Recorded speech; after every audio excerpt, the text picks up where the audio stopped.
नारायण नारायण। आज हम पढ़ रहे हैं श्री रामचरितमानस बालकांड प्रथम सोपान नवान परायण तीसरा मास परायण 11वां विश्राम। दूध शरबत ठंडाई आदि जल आदि से भरकर सोने के कलश तथा जिनका वर्णन नहीं हो सकता ऐसे अमृत के समान भांति भांति के सब पकवानों से भरे हुए परात थाल आदि अनेक प्रकार के सुंदर बर्तन उत्तम फल तथा और भी अनेकों सुंदर वस्तुएं राजा ने हर्षित होकर भेंट के लिए भेजी। गहने कपड़े नाना प्रकार की मूल्यवान मणियाँ रत्न पक्षी पशु घोड़े हाथी और बहुत तरह की सवारियाँ तथा बहुत प्रकार के सुगंधित एवं सुहावने मंगल द्रव्य और सगुन के पदार्थ राजा ने भेजे। दही चूड़ा और अनगिनत उपहार की चीज़ें कांवरों में भर भर कर कहार चले। अगवानी करने वालों को जब बारात दिखाई दी तब उनके हृदय में आनंद छा गया और शरीर रोमांच से भर गया। अगवानों को सज धज के साथ देखकर बारातियों ने प्रसन्न होकर नगाड़े बजाए। बाराती तथा अगवानों में से कुछ लोग परस्पर मिलने के लिए हर्ष के मारे भाग दौड़कर सरपट दौड़ चले और ऐसे मिले मानो आनंद के दो समुद्र मर्यादा छोड़कर मिलते हों। देव सुंदरियाँ फूल बरसाकर गीत गा रही हैं और देवता आनंदित होकर नगाड़े बजा रहे हैं। अगवानी में आए हुए उन लोगों ने सब चीज़ें दशरथ जी के आगे रख दी और अत्यंत प्रेम से विनती की। राजा दशरथ जी ने प्रेम सहित सब वस्तुएं ले ली और फिर उनकी बख्शीशें होने लगी और वे याचकों को दे दी गई। तदंतर पूजा आदर सत्कार और बड़ाई करके अगवान लोग उनको जनवासे की ओर लिवा ले चले। विलक्षण वस्त्रों के पावड़े पड़ रहे हैं जिन्हें देखकर कुबेर भी अपने धन का अभिमान छोड़ देते हैं। सुंदर जनवासा सजा दिया गया जहाँ सबको सब प्रकार का सुभिता था। सीता जी ने बारात जनकपुर में आई जानकर अपनी कुछ महिमा प्रकट करके दिखलाई। हृदय में स्मरण कर सब सिद्धियों को बुलाया और उन्होंने राजा दशरथ की मेहमानी करने के लिए भेजा। सीता जी की आज्ञा सुनकर सब सिद्धियाँ जहाँ जनवासा था वहाँ सारी संपदा सुख और इंद्रपुरी के भोग विलास को लिए हुए गईं। बारातियों ने अपने अपने ठहरने के स्थान देखे तो वहाँ देवताओं के सब सुखों को सब प्रकार से सुलभ पाया। इस ऐश्वर्य का कुछ भी भेद कोई नहीं जान सका। सब जनक जी की बड़ाई कर रहे हैं। रघुनाथ जी यह सब सीता जी की महिमा जानकर और उनका प्रेम पहचान कर हृदय में हर्षित हुए।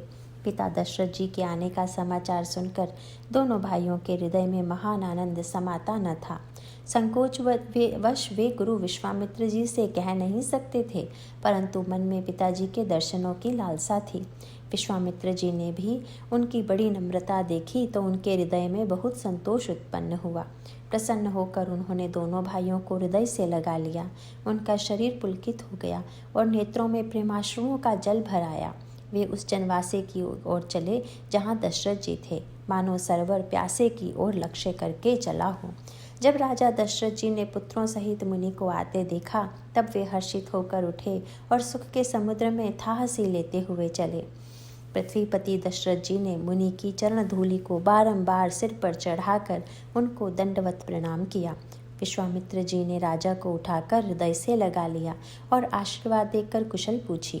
फिर दोनों भाइयों को दंडवत प्रणाम करते देखकर राजा के हृदय में सुख समाया नहीं।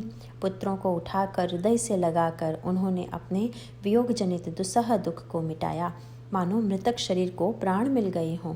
फिर उन्होंने वशिष्ठ जी के चरणों में सिर नवाया। मुनि श्रेष्ठ ने प्रेम के आनंद में उन्हें हृदय से लगा लिया। दोनों भाइयों ने जब ब्राह्मणों की वंदना की और मन भाए आशीर्वाद पाए। भरत जी ने दोनों भाई शत्रुघ्न सहित श्री रामचंद्र जी को प्रणाम किया। श्री रामचंद्र जी ने उन्हें उठाकर हृदय से लगा लिया। लक्ष्मण जी दोनों भाइयों को देखकर हर्षित हुए और प्रेम से परिपूर्ण हुए शरीर से उनसे मिले। तदंतर परम कृपालु और विनयी श्री रामचंद्र जी अयोध्या वासियों, कुटुंबियों, जाति के लोगों, याचकों, मंत्रियों और मित्रों सभी से यथा योग्य मिले। श्री रामचंद्र जी को देखकर बारात शीतल हुई। राम के वियोग में सबके हृदय में जो आग जल रही थी वह शांत हो गई। प्रीति का रीति का बखान नहीं हो सकता। राजा के पास चारों पुत्र ऐसी शोभा पा रहे हैं मानो अर्थ काम, धर्म, काम और मोक्ष शरीर धारण किए हुए हों। पुत्रों सहित दशरथ जी को देखकर नगर के स्त्री पुरुष बहुत ही प्रसन्न हो रहे हैं। आकाश में देवता फूलों की वर्षा करके नगाड़े बजा रहे हैं और अप्सराएं गा गा कर नाच रही हैं। अगवानी में आए हुए शतानंद जी, अन्य ब्राह्मण, मंत्रीगण, मागध, सूत, विद्वान और भाटों ने बारात सहित राजा दशरथ जी का आदर सत्कार किया। फिर आज्ञा लेकर वे वापस लौटे। बारात लगन के दिन से पहले आ गई है, इससे जनकपुर में अधिक आनंद छा रहा है। सब लोग ब्रह्मानंद प्राप्त कर रहे हैं और विधाता से मना कर कहते हैं कि दिन रात बढ़ जाएं, बड़े हो जाएं। रामचंद्र जी और सीता जी सुंदरता की सीमा हैं और दोनों राजा पुण्य की सीमा हैं। जहाँ जहाँ जनकपुर वासी स्त्री पुरुषों के समूह इकट्ठे होकर यही कह रहे हैं, जनक जी के सुकृत पुण्य की मूर्ति जानकी जी हैं और दशरथ जी के सुकृत देह धारण किए हुए श्री राम जी हैं। इन दोनों राजाओं के समान किसी ने शिव जी की आराधना नहीं की और न इनके समान किसी ने फल ही पाए। इनके समान जगत में न कोई हुआ, न कहीं है, न होने का ही है। हम सब भी संपूर्ण पुण्यों की राशि हैं जो जगत में जन्म लेकर जनकपुर के निवासी हुए और जिन्होंने जानकी जी और श्री रामचंद्र जी की छवि देखी है। हमारे सरीखा विशेष पुण्यात्मा कौन होगा। और अब हम श्री रघुनाथ जी का विवाह देखेंगे और भली भांति नेत्रों का लाभ लेंगे। कोयल के समान मधुर बोलने वाली स्त्रियां आपस में कहती हैं कि हे सुंदर नेत्रों वाली, इस विवाह में बड़ा लाभ है। बड़े भाग्य से विधाता ने सब बात बना दी है। ये दोनों भाई हमारे नेत्रों के अतिथि हुआ करेंगे। जनक जी स्नेहवश बार बार सीता जी को बुलावेंगे और करोड़ों कामदेवों के समान सुंदर दोनों भाई सीता जी को लेने विदा कराने आया करेंगे। तब उनकी अनेकों प्रकार से पहुनाई होगी। सखी ऐसी ससुराल किसे प्यारी न होगी। तब हम सब नगर निवासी श्री राम लक्ष्मण को देख देख कर सुखी होंगे। हे सखी, जैसा श्री राम लक्ष्मण का जोड़ा है वैसे ही दो कुमार राजा के साथ और भी हैं। वे भी एक श्याम और दूसरे गौर वर्ण के हैं। उनके भी सब अंग बहुत सुंदर हैं। जो लोग उन्हें देख आए हैं वे सब यही कहते हैं।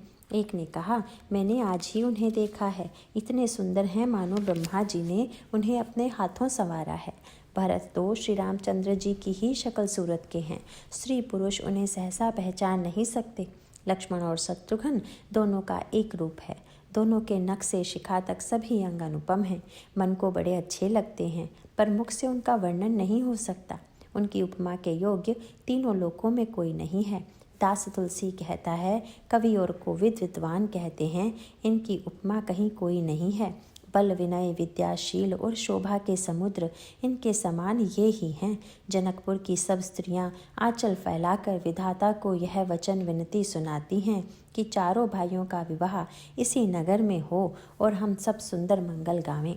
नेत्रों में प्रेमाश्रुओं का जल भरकर पुलकित शरीर से स्त्रियां आपस में कह रही हैं कि हे सखी, दोनों राजा पुण्य के समुद्र हैं। त्रिपुरारी शिवजी सब मनोरथ पूर्ण करेंगे। इस प्रकार सब मनोरथ कर रही हैं और हृदय को उमंग उमंग कर उत्साहपूर्वक आनंद से भर रही हैं। सीता जी के स्वयंवर में जो राजा आए थे उन्होंने भी चारों भाइयों को देखकर सुख पाया। श्री रामचंद्र जी का निर्मल और महान यश कहते हुए राजा लोग अपने अपने घर गए। इस प्रकार कुछ दिन बीत गए। जनकपुर निवासी और बराती सभी बड़े आनंदित हैं। मंगलों का मूल लगन का दिन आ गया। हेमंत ऋतु और सुहावना अगहन का महीना था। ग्रह, तिथि, नक्षत्र, योग और वार श्रेष्ठ थे। लग्न मुहूर्त शोध कर ब्रह्मा जी ने उस पर विचार किया और उस लग्न पत्रिका को नारद जी के हाथ जनक जी के यहाँ भेज दिया। जनक जी के ज्योतिषियों ने भी वही गणना कर रखी थी। जब सब लोगों ने यह बात सुनी तब वे कहने लगे, यहाँ के ज्योतिषी भी ब्रह्मा ही हैं। निर्मल और सभी सुंदर मंगलों की मूल गोधूलि की पवित्र वेला आ गई और अनुकूल शकुन होने लगे। यह जानकर ब्राह्मणों ने जनक जी से कहा। तब राजा जनक ने पुरोहित शतानंद जी से कहा कि अब देर का क्या कारण है। तब शतानंद जी ने मंत्रियों को बुलाया। वे सब मंगल का सामान सजा कर ले आए। शंख, नगाड़े, ढोल और बहुत से बाजे बजने लगे तथा मंगल कलश और शुभ शकुन की वस्तुएं, दधी, दूर्वा आदि सजाई गई। सुंदर सुहागन स्त्रियां गीत गा रही हैं और पवित्र ब्राह्मण वेद की ध्वनि कर रहे हैं। सब लोग इस प्रकार आदरपूर्वक बारात को लेने चले और जहाँ बारातियों का जनवासा था वहाँ गए। अवधपति दशरथ जी का समाज वैभव देखकर उनको देवराज इंद्र भी बहुत ही तुच्छ लगने लगे। उन्होंने जाकर विनती की, समय हो गया, अब पधारिए। यह सुनते ही नगाड़ों पर चोट पड़ी। गुरु वशिष्ठ जी से पूछकर और कुल की सब रीतियों को करके राजा दशरथ जी मुनियों और साधुओं के समाज को साथ लेकर चले। अवध नरेश दशरथ जी का भाग्य और वैभव देखकर और अपना जन्म व्यर्थ समझकर ब्रह्मा आदि देवता हजारों मुखों से उनकी सराहना करने लगे। देवगण सुंदर मंगल का अवसर जानकर नगाड़े बजा बजा कर फूल बरसाते हैं। शिवजी ब्रह्मा आदि देववृंद यूथ टोलियां बना बनाकर विमानों पर जा चढ़े और प्रेम से पुलकित शरीर हो तथा हृदय में उत्साह भरकर श्री रामचंद्र जी का विवाह देखने चले। जनकपुर को देखकर देवता इतने अनुरक्त हो गए कि उन सबको अपने अपने लोक बहुत तुच्छ लगने लगे। विचित्र मंडप को तथा नाना प्रकार की सब अलौकिक रचनाओं को वे चकित होकर देख रहे हैं। नगर के स्त्री पुरुष रूप के भंडार सुघड़ श्रेष्ठ धर्मात्मा सुशील और सुजान हैं और उन्हें देखकर सब देवता देवांगनाएं ऐसे प्रभाहीन हो गए जैसे चंद्रमा के उजियाले में तारागण फीके पड़ जाते हैं। ब्रह्मा जी को विशेष आश्चर्य हुआ क्योंकि यहाँ उन्होंने अपनी कोई करनी रचना तो कहीं देखी ही नहीं। तब शिवजी ने सब देवताओं को समझाया कि तुम लोग आश्चर्य में मत भूलो, हृदय में धीरज धरकर विचार तो करो कि यह भगवान की महामहिमामयी निज शक्ति श्री सीता जी का और अखिल ब्रह्मांडों के परम ईश्वर साक्षात भगवान श्री रामचंद्र जी का विवाह है, जिनका नाम लेते ही जगत में सारे अमंगलों की जड़ कट जाती है और चारों पदार्थ अर्थ धर्म काम मोक्ष मुट्ठी में आ जाते हैं। ये वही जगत के माता पिता श्री सीताराम जी हैं। काम के शत्रु शिवजी ने ऐसा कहा। इस प्रकार शिवजी ने देवताओं को समझाया और फिर अपने श्रेष्ठ बैल नंदीश्वर को आगे बढ़ाया। देवताओं ने देखा कि दशरथ जी मन में बड़े ही प्रसन्न और शरीर से पुलकित हुए चले जा रहे हैं। उनके साथ परम हर्ष युक्त साधुओं और ब्राह्मणों की मंडली ऐसी शोभा दे रही है मानो समस्त सुख शरीर धारण करके उनकी सेवा कर रहे हों। चारों सुंदर पुत्र साथ में ऐसे सुशोभित हैं मानो संपूर्ण मोक्ष सालोक्य सामीप्य सारूप्य सायुज्य शरीर धारण किए हुए हों। मरकत मणि और सुवर्ण के रंग की सुंदर जोड़ियों को देखकर देवताओं को कम प्रीति नहीं हुई, अर्थात बहुत ही प्रीति हुई। फिर श्री रामचंद्र जी को देखकर वे हृदय में अत्यंत हर्षित हुए और राजा की सराहना करके उन्होंने फूल बरसाए। नख से शिखा तक श्री रामचंद्र जी के सुंदर रूप को बार बार देखते हुए पार्वती जी सहित श्री शिव जी का शरीर पुलकित हो गया और उनके नेत्र प्रेमाश्रुओं के जल से भर गए। राम जी का मोर के कंठ की सी कांति वाला हरिताभ श्याम शरीर है। बिजली का अत्यंत निरादर करने वाले प्रकाशमय सुंदर पीत रंग के वस्त्र हैं। सब मंगल रूप और सब प्रकार से सुंदर भांति भांति के विवाह के आभूषण शरीर पर सजाए हुए हैं। उनका सुंदर मुख शरद पूर्णिमा के निर्मल चंद्रमा के समान और मनोहर नेत्र नवीन कमल को लजाने वाले हैं। सारी सुंदरता अलौकिक है, माया की बनी नहीं है, दिव्य सच्चिदानंदमयी है, वह कहीं नहीं जा सकती, मन ही मन बहुत प्रिय लगती है। साथ में मनोहर भाई शोभित हैं जो चंचल घोड़ों को नचाते हुए चले जा रहे हैं। राजकुमार श्रेष्ठ घोड़ों को उनकी चाल को दिखला रहे हैं और वंश की प्रशंसा करने वाले मागध भाट बिरुदावली सुना रहे हैं। जिस घोड़े पर श्री राम जी विराजमान हैं उसकी तेज चाल देखकर गरुड़ भी लजा जाते हैं। उसका वर्णन नहीं हो सकता, वह सब प्रकार से सुंदर है मानो कामदेव ने ही घोड़े का वेश धारण कर लिया हो।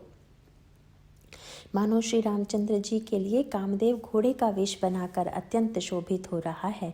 वह अपनी अवस्था बल रूप गुण और चाल से समस्त लोगों को मोहित कर रहा है। सुंदर मोती मणि और माणिक्य लगी हुई जड़ाऊ जीन ज्योति से जगमगा रहा है।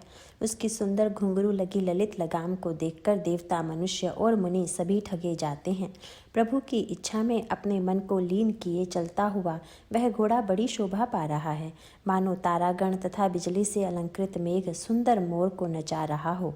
जिस श्रेष्ठ घोड़े पर श्री रामचंद्र जी सवार हैं उसका वर्णन सरस्वती जी भी नहीं कर सकती। शंकर जी श्री रामचंद्र जी के रूप में ऐसे अनुरक्त हुए कि उन्हें अपने 15 नेत्र इस समय बहुत ही प्यारे लगने लगे। भगवान विष्णु ने जब प्रेम सहित श्री राम को देखा तब वे रमणीयता की मूर्ति श्री लक्ष्मी जी के पति श्री लक्ष्मी जी सहित बहुत हो गए। श्री रामचंद्र जी की शोभा देखकर ब्रह्मा जी बड़े प्रसन्न हुए, पर अपने 8 ही नेत्र जानकर पछताने लगे। देवताओं के सेनापति स्वामी कार्तिक के हृदय में बड़ा उत्साह है, क्योंकि वे ब्रह्मा जी से ड्योढ़े अर्थात 12 नेत्रों से राम दर्शन का सुंदर लाभ उठा रहे हैं। सुजान इंद्र अपने 1000 नेत्रों से श्री रामचंद्र जी को देख रहे हैं और गौतम जी के शाप को अपने लिए परम हितकर मान रहे हैं। सभी देवता देवराज इंद्र से ये ईर्ष्या कर रहे हैं और कह रहे हैं कि आज इंद्र के समान भाग्यवान दूसरा कोई नहीं है। श्री रामचंद्र जी को देखकर देवगण प्रसन्न हैं और दोनों राजाओं के समाज में विशेष हर्ष छा रहा है। दोनों ओर से राज समाज में अत्यंत हर्ष है और बड़े जोर से नगाड़े बज रहे हैं। देवता प्रसन्न होकर और रघुकुल मणि श्री राम जी की जय हो जय हो जय हो कहकर फूल बरसा रहे हैं। इस प्रकार बारात को आती हुई जानकर बहुत प्रकार के बाजे बजने लगे और रानी सुहागिन स्त्रियों को बुलाकर परछन के लिए मंगल द्रव्य सजाने लगी। अनेक प्रकार से आरती सजकर और समस्त मंगल द्रव्यों को यथायोग्य सजाकर गजगामिनी हाथी की सी चाल वाली उत्तम स्त्रियां आनंद पूर्वक परछन के लिए चली। सभी स्त्रियां चंद्रमुखी चंद्रमा के समान मुख वाली और सभी मृगलोचनी हरण की सी आँखों वाली हैं और सभी अपने शरीर की शोभा से रति के गर्व को छुड़ाने वाली हैं। रंग रंग की सुंदर साड़ियाँ पहने हैं और शरीर पर सब आभूषण सजे हुए हैं। समस्त अंगों को सुंदर मंगल पदार्थों से सजाए हुए वे कोयल को भी लजाती हुई मधुर स्वर से गान कर रही हैं। कंगन करघनी और नुपुर बज रहे हैं। स्त्रियों की चाल देखकर कामदेव के हाथी भी लजा जाते हैं। अनेक प्रकार के बाजे बज रहे हैं। आकाश और नगर दोनों स्थानों में सुंदर मंगलाचार हो रहे हैं। शची, इंद्राणी, सरस्वती, लक्ष्मी, पार्वती और जो स्वभाव से ही पवित्र और सयानी देवांगनाएं थी, वे सब कपट से सुंदर स्त्री का वेश बनाकर रनिवास में जा मिली और मनोहर वाणी से मंगल गान करने लगी। सब कोई हर्ष के विशेष वश थे, अतः किसी ने उन्हें पहचाना नहीं। कौन किसे जाने पहचाने। आनंद के वश हुई सब दुल्हा बने हुए ब्रह्म का परछन करने चली। मनोहर गान हो रहा है, मधुर मधुर नगाड़े बज रहे हैं, देवता फूल बरसा रहे हैं, बड़ी अच्छी शोभा है। आनंद कंद दूल्ह को देखकर सब स्त्रियां हृदय में हर्षित हुई। उनके कमल सरीखे नेत्रों में प्रेमाश्रुओं का जल उमड़ आया और सुंदर अंगों में पुलकावली छा गई। श्री रामचंद्र जी का वरवेश देखकर सीता जी की माता सुनयना जी के मन में जो सुख हुआ उसे हजारों सरस्वती और शेष जी 100 कल्पों में भी नहीं कह सकते, अथवा लाखों सरस्वती और शेष लाखों कल्पों में भी नहीं कह सकते। मंगल अवसर जानकर नेत्रों के जल को रोके हुए रानी प्रसन्न मन से परछन कर रही हैं। वेदों में कहे हुए तथा कुलाचार के अनुसार सभी व्यवहार रानी ने भली भांति किए। पंच शब्द तंत्री, ताल, झांझ, नगारा और तुरही, इन 5 प्रकार के बाजों के शब्द पंच ध्वनि, वेद ध्वनि, वंदी ध्वनि, जय ध्वनि, शंख ध्वनि और हुलू ध्वनि और मंगल गान हो रहे हैं। नाना प्रकार के वस्त्रों के पामड़े पड़ रहे हैं। उन्होंने रानी ने आरती करके अर्घ्य दिया। तब श्री राम जी ने मंडप में गमन किया। दशरथ जी अपनी मंडली सहित विराजमान हुए। उनके वैभव को देखकर लोकपाल भी लजा गए। समय समय पर देवता फूल बरसाते हैं और भूदेव ब्राह्मण समयानुकूल शांति पाठ करते हैं। आकाश और नगर में शोर मच रहा है, अपनी पराई कोई कुछ भी नहीं सुनता। इस प्रकार श्री रामचंद्र जी मंडप में आए और अर्घ्य देकर आसन पर बैठाए गए। आसन पर बैठाकर आरती करके दूल्हा को देखकर स्त्रियां सुख पा रही हैं। वे ढेर के ढेर मणि, वस्त्र और गहने निछावर करके मंगल गा रही हैं। ब्रह्मा आदि श्रेष्ठ देवता ब्राह्मण का वेश बनाकर कौतुक देख रहे हैं। वे रघुकुल रूपी कमल के प्रफुल्लित करने वाले सूर्य श्री रामचंद्र जी की छवि देखकर अपना जीवन सफल जान रहे हैं। नाई, बारी, भाट और नट श्री रामचंद्र जी की निछावर पाकर आनंदित हो सिर नवाकर आशीष देते हैं। उनके हृदय में हर्ष समाता नहीं है। वैदिक और लौकिक सब रीतियां करके जनक जी और दशरथ जी बड़े प्रेम से मिले। दोनों महाराज मिलते हुए बड़े ही शोभित हुए। कवि उनके लिए उपमा खोज खोज कर लजा गए। जब कहीं भी उपमा नहीं मिली तब हृदय में हार मानकर उन्होंने मन में यही उपमा निश्चित की कि इनके समान ये ही हैं। समधियों का मिलाप या परस्पर संबंध देखकर देवता अनुरक्त हो गए और फूल बरसाकर उनका यशगान करने लगे। वे कहने लगे, जब से ब्रह्मा जी ने जगत को उत्पन्न किया तब से हमने बहुत विवाह देखे सुने, परंतु सब प्रकार से समान साज समाज और बराबरी के पूर्ण समता युक्त समधि तो आज ही दिखे। देवताओं की सुंदर सत्यवाणी सुनकर दोनों ओर अलौकिक प्रीति छा गई। सुंदर पावड़े और अर्घ्य देते हुए जनक जी दशरथ जी को आदरपूर्वक मंडप में ले आए। मंडप को देखकर उसकी विचित्र रचना और सुंदरता से मुनियों के मन भी हरे हो गए, मोहित हो गए। सुजान जनक जी ने अपने हाथों से ला लाकर सबके लिए सिंहासन रखे। फिर अपने कुल के देवता इष्ट देवता के सामने वशिष्ठ जी की पूजा की और विनय करके आशीर्वाद प्राप्त किया। विश्वामित्र जी की पूजा करते समय की परम प्रीति का रीति तो कहते ही नहीं बनती। राजा ने वामदेव आदि ऋषियों की प्रसन्न मन से पूजा की, सभी को दिव्य आसन दिए और सबसे आशीर्वाद प्राप्त किया।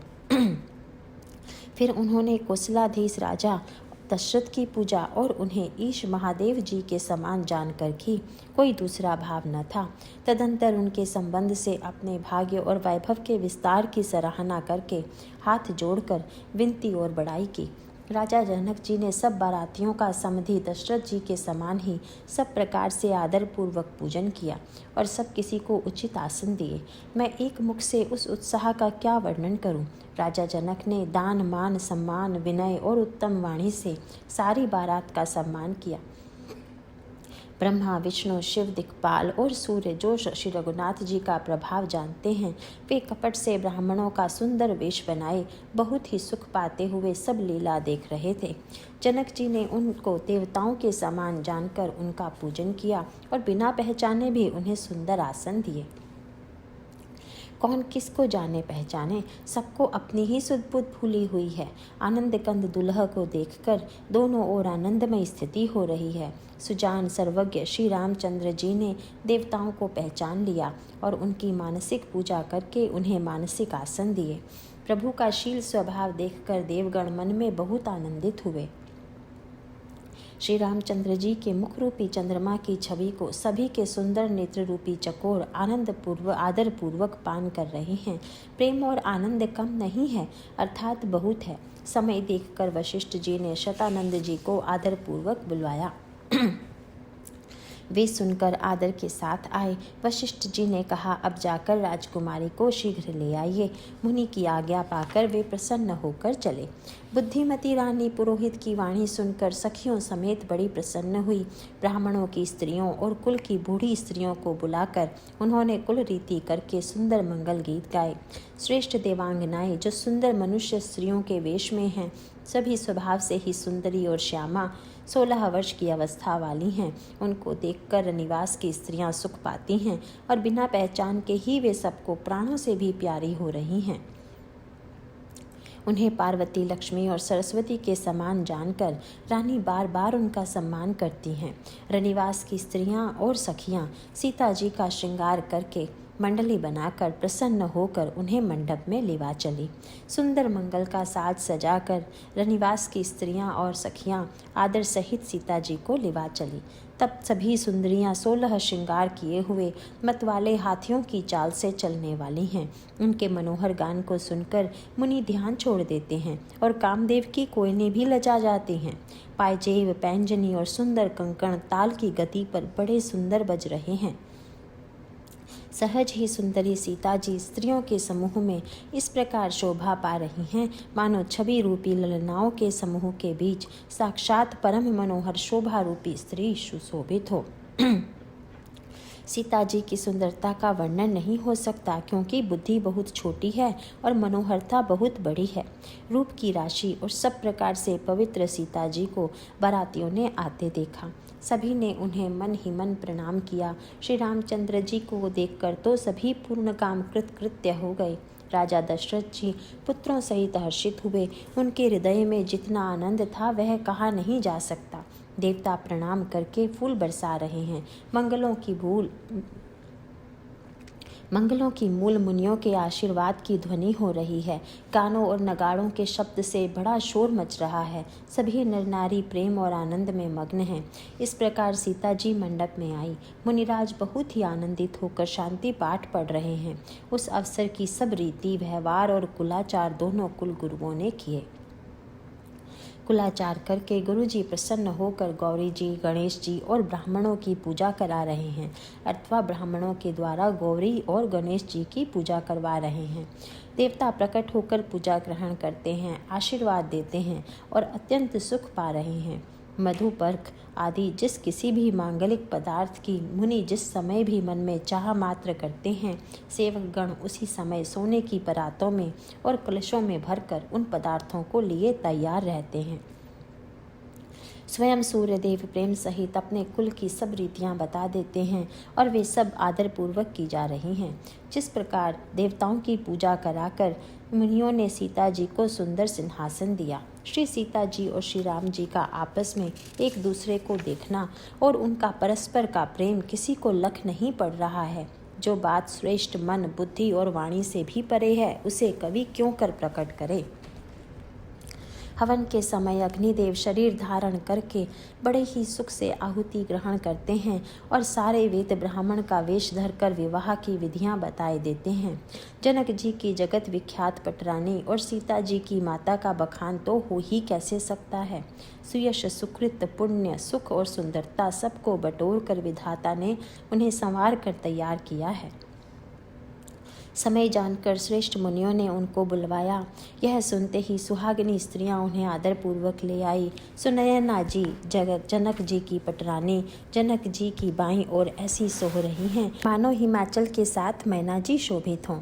पवित्र, सुगंधित और मंगल जल से भरे सोने के कलश और मणियों की सुंदर पराते राजा और रानी ने आनंदित होकर अपने हाथों से लाकर श्री रामचंद्र जी के आगे रखी।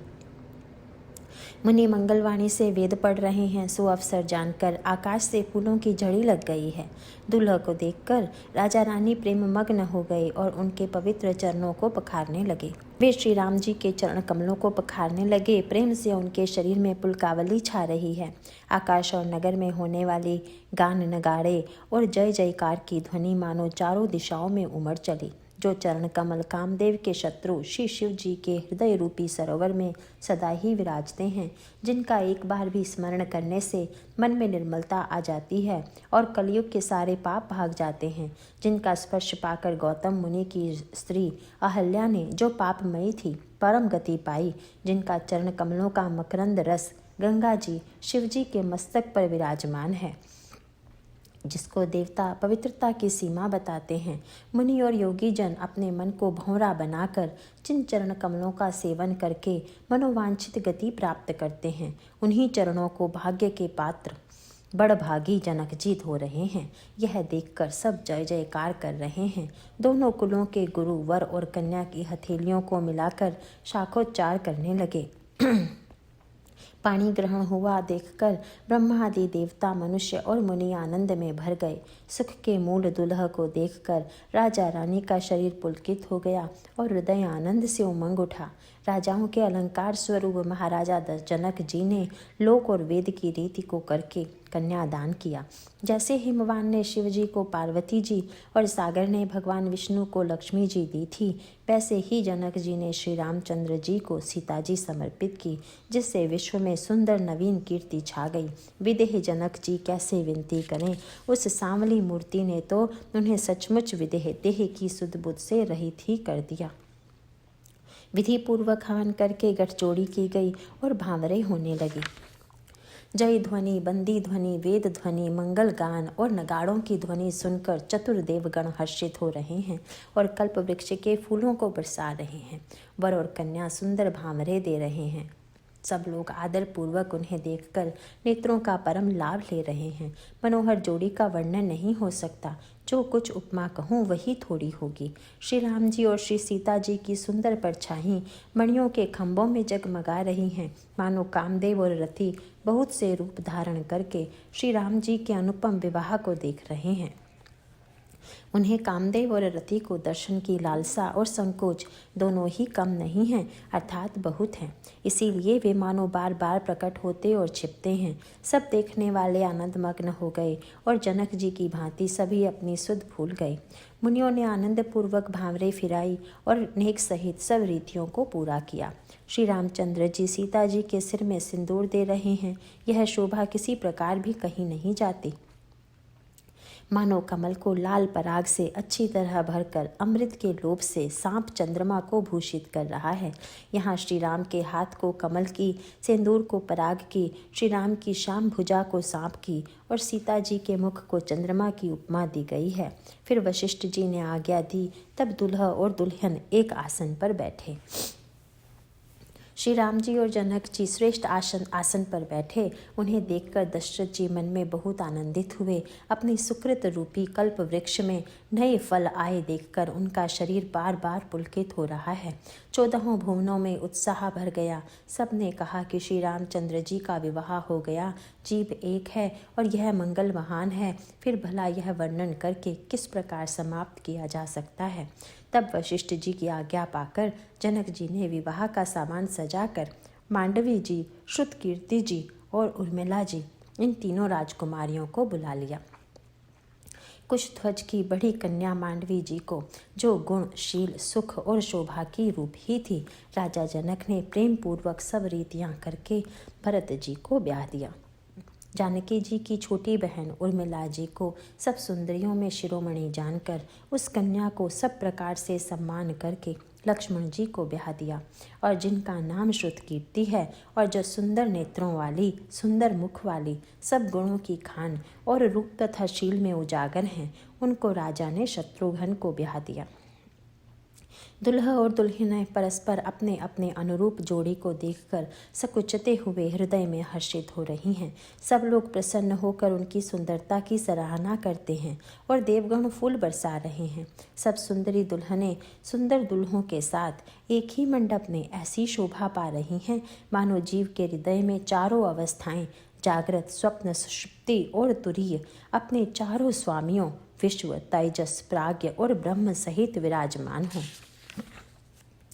सब पुत्रों को बहुओं सहित देखकर अवध नरेश दशरथ जी ऐसे आनंदित हैं मानो वे राजाओं के शिरोमणि क्रियाओं, यज्ञ क्रिया, श्रद्धा क्रिया, योग क्रिया और ज्ञान क्रिया सहित चारों फल, अर्थ, धर्म, काम और मोक्ष पा गए हों। श्री रामचंद्र जी के विवाह की जैसी विधि वर्णन की गई, उसी रीति से सब राजकुमार विवाहे गए। दहेज की अधिकता कुछ कहीं नहीं जाती। सारा मंडप सोने और मणियों से भर गया। बहुत से कंबल, वस्त्र और भांति भांति के विचित्र रेशमी कपड़े, जो थोड़ी कीमत के न थे अर्थात बहुमूल्य थे, तथा हाथी, रथ, घोड़े, दास दासियां और गहनों से सजी हुई कामधेनु सरीखी गायें आदि अनेकों वस्तुएं हैं, जिनकी गिनती कैसे की जाए, इनका वर्णन नहीं किया जा सकता। जिन्होंने देखा है वही जानते हैं। उन्हें देखकर लोकपाल भी सिहा गए।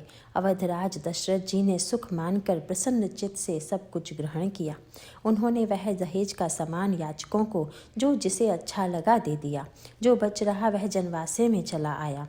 तब जनक जी हाथ जोड़कर सारी बारात का सम्मान करते हुए कोमल वाणी से बोले। आदर, दान, विनय और बड़ाई के द्वारा सारी बारात का सम्मान करके राजा जनक ने महान आनंद के साथ प्रेम पूर्वक लड़ाकर, लाड करके मुनियों के समूह की पूजा एवं वंदना की। सिर नवाकर, देवताओं को मनाकर राजा हाथ जोड़कर सबसे कहने लगे कि देवता और साधु तो भाव ही चाहते हैं, वे प्रेम से ही प्रसन्न हो जाते हैं। उन्हें पूर्ण काम महानुभावों को कोई कुछ देकर कैसे संतुष्ट कर सकता है? क्या एक अंजलि जल देने से कहीं समुद्र संतुष्ट हो सकता है? फिर जनक जी भाई सहित हाथ जोड़कर कौशलाधीश दशरथ जी से स्नेह, शील और सुंदर प्रेम में सान कर मनोहर वचन बोले। हे राजन, आपके साथ संबंध हो जाने से अब हम सब प्रकार से बड़े हो गए। इस राजपाट सहित हम दोनों को आप बिना दाम के लिए हुए सेवक ही समझिएगा। इन लड़कियों को टल्हनी मानकर नई नई दया करके पालन कीजिएगा। मैंने बड़ी ढिठाई की कि आपको यहाँ बुला भेजा, अपराध क्षमा कीजिएगा। फिर सूर्य कुल के भूषण दशरथ जी ने समधि जनक जी को संपूर्ण सम्मान का निधि कर दिया। इतना सम्मान दिया कि वे सम्मान के भंडार ही हो गए। उनकी परस्पर की विनय कहीं नहीं जाती। दोनों के हृदय प्रेम से परिपूर्ण हैं। देवतागण फूल बरसा रहे हैं। राजा जनवासे को चले नगाड़े की ध्वनि, जय ध्वनि और वेद की ध्वनि हो रही है। आकाश और नगर दोनों में खूब कौतूहल हो रहा है, आनंद छा रहा है। तब मुनीश्वर की आज्ञा पाकर सुंदर सखियां मंगल गान करती हुई दुल्हनों के साथ दूल्हों को लिवाकर कोहबर को चली। सीता जी बार बार राम जी को देखती हैं और सकुचा जाती हैं, पर उनका मन नहीं सकुचाता। प्रेम के प्यासे उनके नेत्र सुंदर मछलियों की छवि को हर रहे हैं। नारायण नारायण मास परायण 11वां विश्राम समाप्त।